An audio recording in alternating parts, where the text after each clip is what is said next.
Welcome to It's Your Date with Destiny with Apostle Vivian and Pastor Jemma Duncan of Divine Destiny Worship Center in Diego Martin.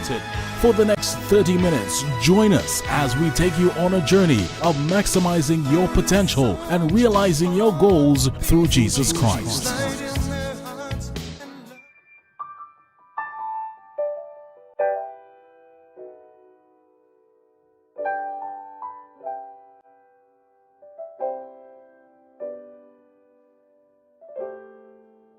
Why is it when you need a miracle, it doesn't happen, but when you least expect it, it happens? You are married, you have challenges in your relationship, but your spouse is unwilling to accede to any counseling. Is divorce an option? How does a parent handle a promiscuous child? What are considered the do's and don'ts of a born-again couple who is not yet married? There are always more questions than answers. So here is Apostle Jemma. A very good morning to you. Welcome to Ask Pastor Jemma. I'm happy that you took the time to be with me this morning. Today, the topic we're going to be listening to, viewing, is really important and applies to every single person in every situation. I have the pleasure to introduce my second son or second child, who happens to be a boy, a male. His name is Deon, and Deon is going to be sharing on resolving conflict. It's going to be a 3-part series, so you can't not follow me next time. For the next 3 weeks, we're going to be looking at resolving conflict. I really feel that this morning I'll tell you a little bit about us, Apostle Vivian and I. We have 3 adult children.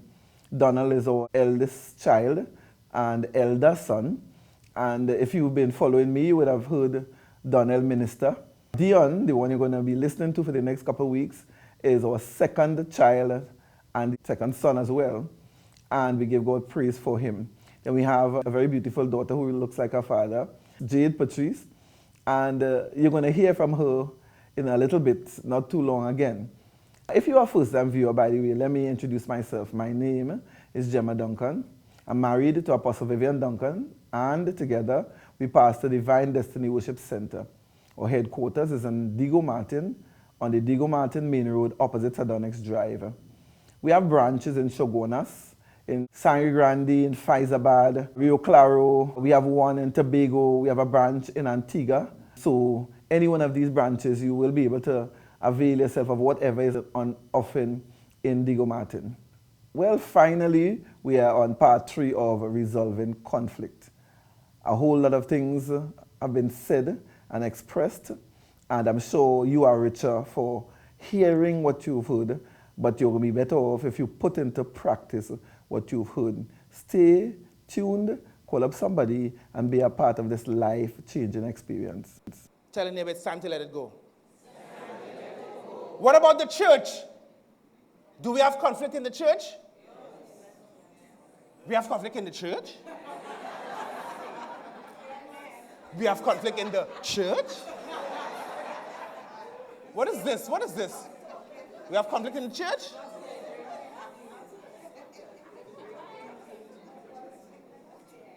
In Jesus' church? The church that the gates of hell shall not prevail? As long as there is more than one person, there is conflict.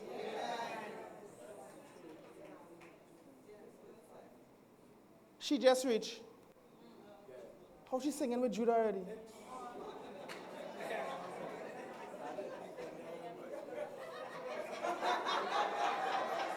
Them I know she's been singing Queens for a long time.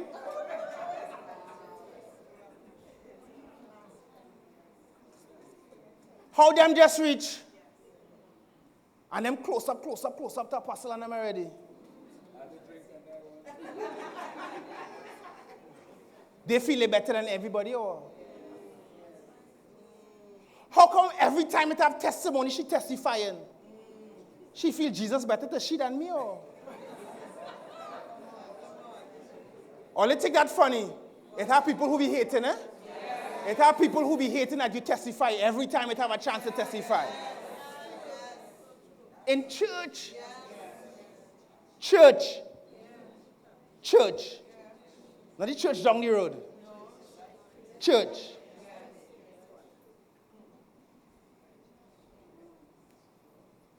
And we lift our hands and we sing unto the Lord a new song. And his train fills the temple. Many of us catch the power. We roll on the floor. But that Sunday when that sister singing, they get snort. And that could be the day God says, waiting to bless you.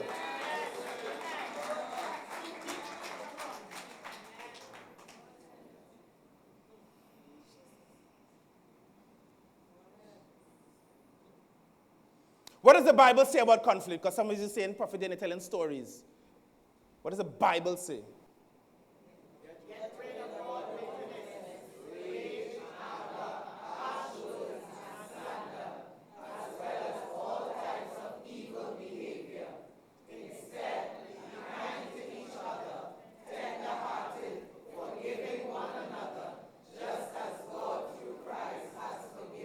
Give me the next one.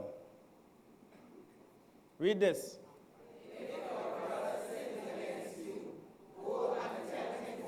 Hold on. If your sins against you, do what? Carry on. Hold on. If your brother sins against you, you go tell him. How are you telling him? Okay, read.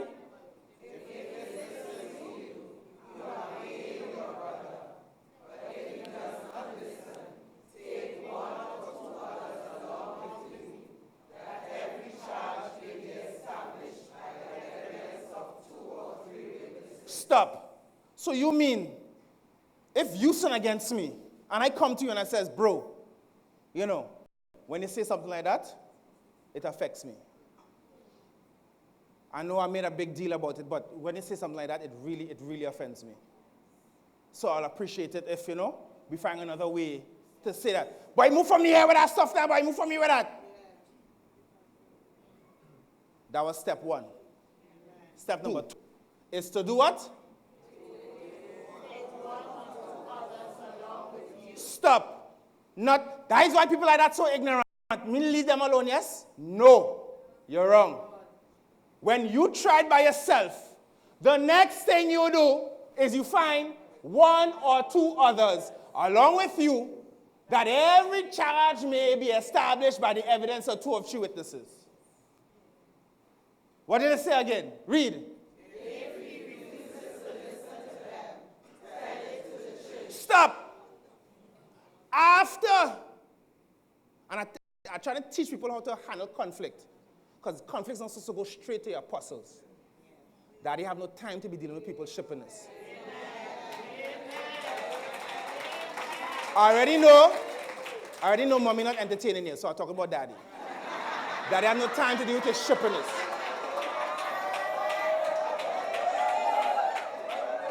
First thing you do, I take it out of my hand,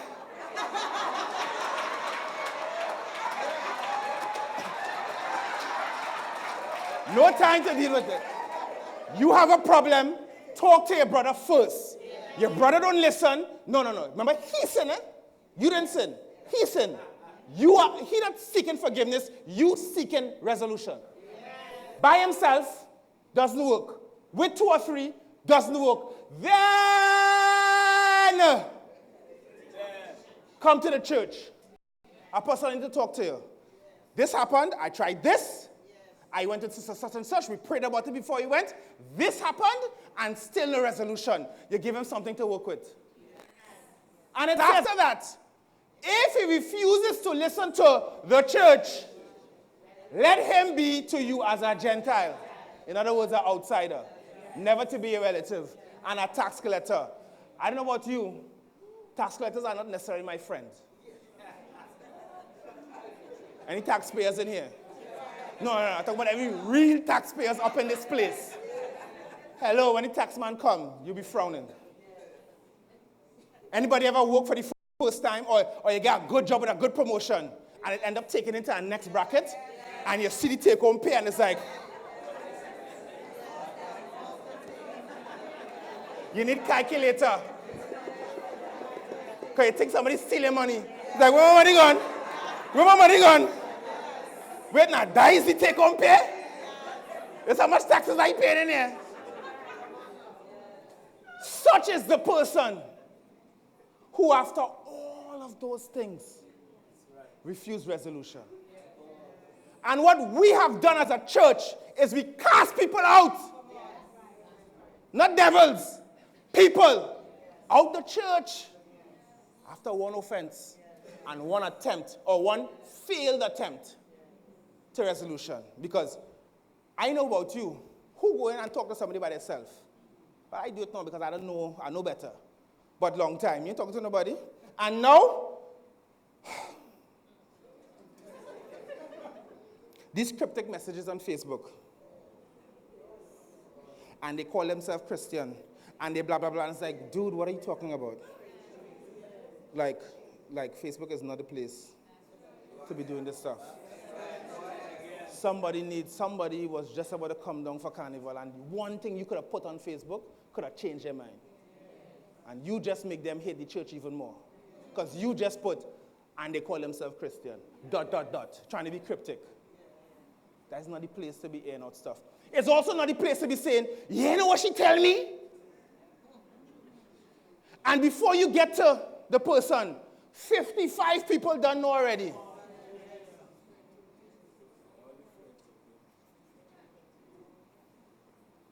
Give me the next verse.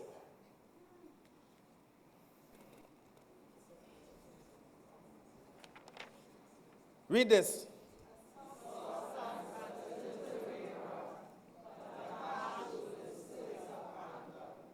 A soft answer turns away wrath, but a harsh word stirs up anger. Married people, husbands, wives, this is battle tested. Somebody come home from work, you don't know if they had a rough day, and they come home snappy. Hey babe, love you. I ordered food, so go take a shower, food will be ready. Soft response. How you come home so you just come here? You don't know what people are going through. Have some empathy. One soft word could turn away. One soft word could say, babe, I love you, and you tell anger, you tell conflict in the day. Not today, horse. I'm not dealing with that conflict today. I love you. We're not doing it.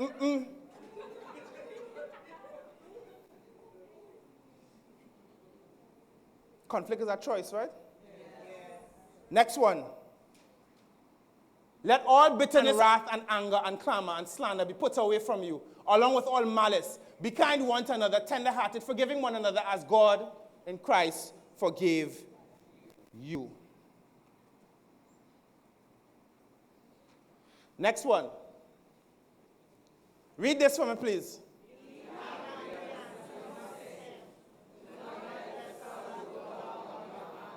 Tell a neighbor, anger is not the problem. Tell him sin is the problem. Come on, tell him anger is not the problem. Sin is the problem. God has given us emotions. God gave us emotions. Do you know why God gave us emotions? To purge our mental state of mind. You know that's why emotions exist? Somebody who's happy or joyous, it's good to be joyous, but then if you're overjoyous, something wrong with you, right? It's like your name is Joy or what? You take a ride in the Jolly Rogers, you know, you used to say all these kind of things. Want me to eat cake?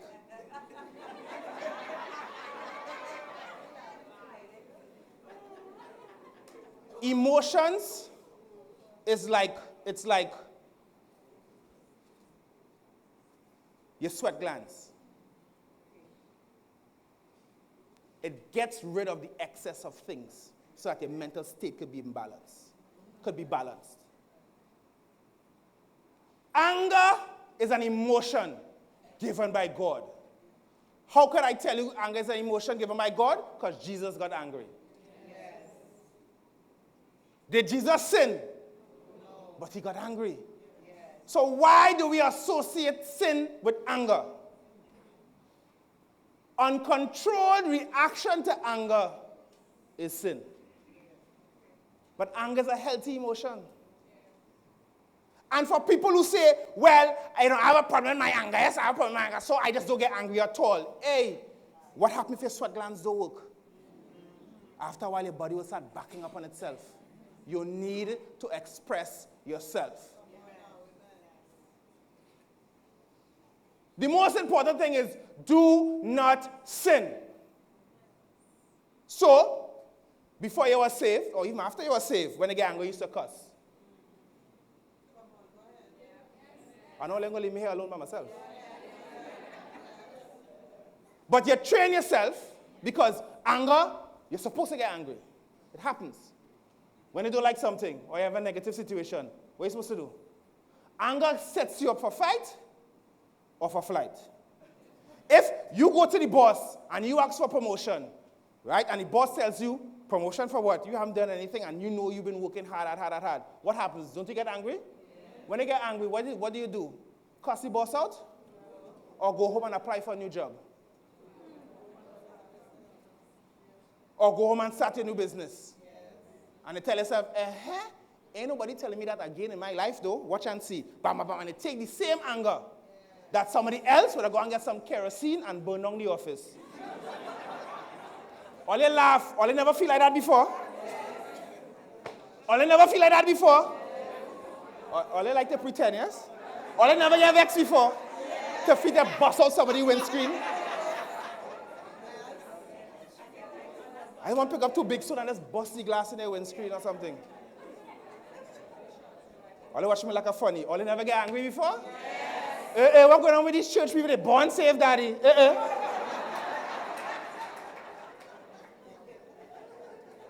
And what we realize is that the process of getting angry is a God-given, natural, instinctual response. How we express that anger is what sin is. So, all this church people thing, and church people, I remember one time we had an incident at church a while ago and with some gentleman. And, you know, he was disrupting service. You don't disrupt service.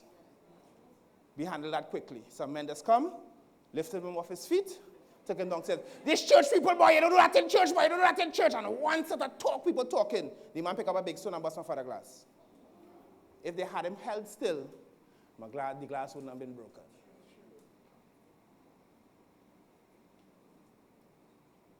So the response of saying, well, it's church, we should not respond effectively to anger is a bag of nonsense. And what happens is, we have people in church who good because they're swallowing the anger. You tell them something, they swallow it. You tell them something, they swallow it again. You tell them something, they swallow it. You tell them something, they swallow it. And they swallow, and they swallow, and they swallow, and they swallow. And they swallow, and they yum, they're eating it. Yum. They're swallowing it. Until one day, you can't recognize that person. Because they just explode. And then what we do? We kick them out of the church. Because nobody went to the sister and put their arm around them and say, that is not you. I knew there have to be more than that reaction. Tell me what happened. Who does that? Who volunteers to do that? Has anybody ever done that? Who volunteers to do that stuff? No! We kick them out the church. And we wonder why people who were born and raised in church don't even want to drive in front of a church. Because what Christ taught us was that anger exists, but we're not supposed to sin.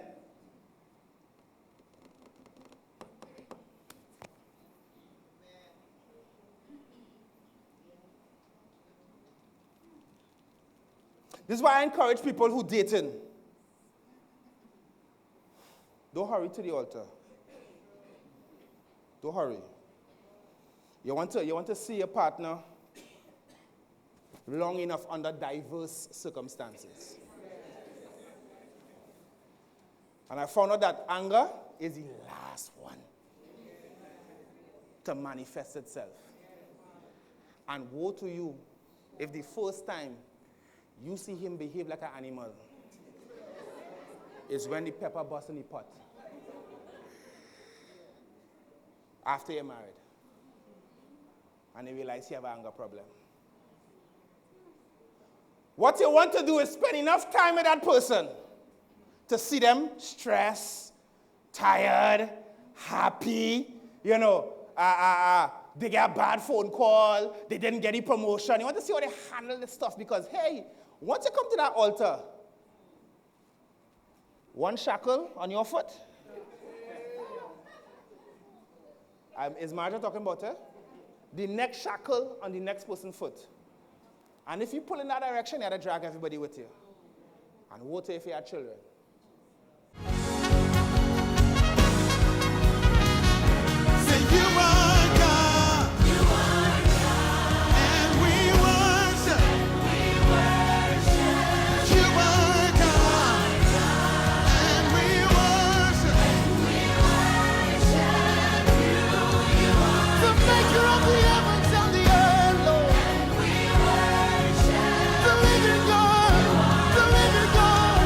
The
A pleasant good morning to you. Have you ever said to yourself, I really wish I can understand the Bible better? I read the Bible, but I simply do not understand it. I wish I knew enough to share my faith. Sometimes I sit in the pew and I don't quite understand because the pastor uses so many scriptures. If you said any of these things, today I have the answer and the solution to your problem. My name is Jemma Duncan. My husband and I are the pastors of Divine Destiny Worship Center with our headquarters in Diego Martin. And we have a program called the School of the Bible that I would like to introduce to you today. School of the Bible is a one-year program for simple, regular, ordinary people who sit in the pews, whose only desire is to understand the Bible better. Since 2014, we've catered for a wide range of persons as young as 10 years old and people into their 80s. So it's something that the average person can really understand and grasp. Although we cater primarily for people in the pews, we've had a few pastors who came and they felt that they should just sharpen up their information base on the Word of God. Since 2014, we've helped almost 400 persons, ranging from young to way into the 80s. The program lasts for a year. Every Tuesday from 7 to 9 we meet, and for 4 Saturdays for the entire year. Every quarter we have what we call a quarterly assessment meeting. The quarterly is from 9 to 4. We also have online facilities and we've been really blessed. We have had people from USA, Canada, Europe, the Caribbean countries, Tobago, and we actually have what we call a local online group or groups of people who cannot come to what we call in class in Diego Martin. It doesn't matter where you are, you can access School of the Bible. We have lectures, we have group reports, individual book reports, movies, training in all our presentations that we call 5-minute sermonette, PowerPoint presentations. I mean, you name it, we have it. And we cover a wide range of topics. Our main resources are the Bible and the 7 manuals, and I'm going to just quickly give you a sense of the manual. Volume 1 contains the overview of the Bible and the first 5 books of the Bible, called the books of Moses, the books of the law, or the Pentateuch. It goes from Genesis to Deuteronomy. Volume 2 are what we call the books of history, from Joshua to Esther. Volume 3 are the books of poetry, from Job to Song of Solomon. Volume 4, books of prophecy, and the books of prophecy are divided into the minor prophets, major prophets. The major prophets are from Isaiah to Daniel, minor prophets, Hosea to Malachi. When you come to the School of the Bible, you will get a further understanding as to why they are called minor and major. Shifting into the New Testament, Volume 5 are the Gospels, Matthew, Mark, Luke, John, and the one historical book, the book of Acts. Volume number 6 are letters of Paul. They are called the Pauline epistles, from Romans to Philemon. And volume number 7 are the general letters written by a variety of authors, from Hebrews to Jude. And then the one book of prophecy in the New Testament, the book of Revelation. Other resource materials are available on request. We have them there. If you wish for them, they're not compulsory. You can request them and we'll order them for you. We want to give you a little example of what some of the volumes look like. And so we have the cover page for the overview of the Bible, the cover page for the book of Genesis, and the cover page for the comparative study of the Gospel. Call us at 633-3780 for further information. And this information will be for 2020. A brochure will be sent to you with all the information you will need. See you in School of the Bible in 2020. Thank you for staying with me for parts 1, 2, and 3 of Resolving Conflict. I know that our family lives are going to be better, our workplace conflicts are going to be resolved, and since you are the one that God allowed to view this, then you are the one that He is holding responsible to initiate these resolutions. I don't want you to ever forget what Jesus said. He said, I am the way, the truth, and the life. No man comes to the Father except by me. God bless you real good.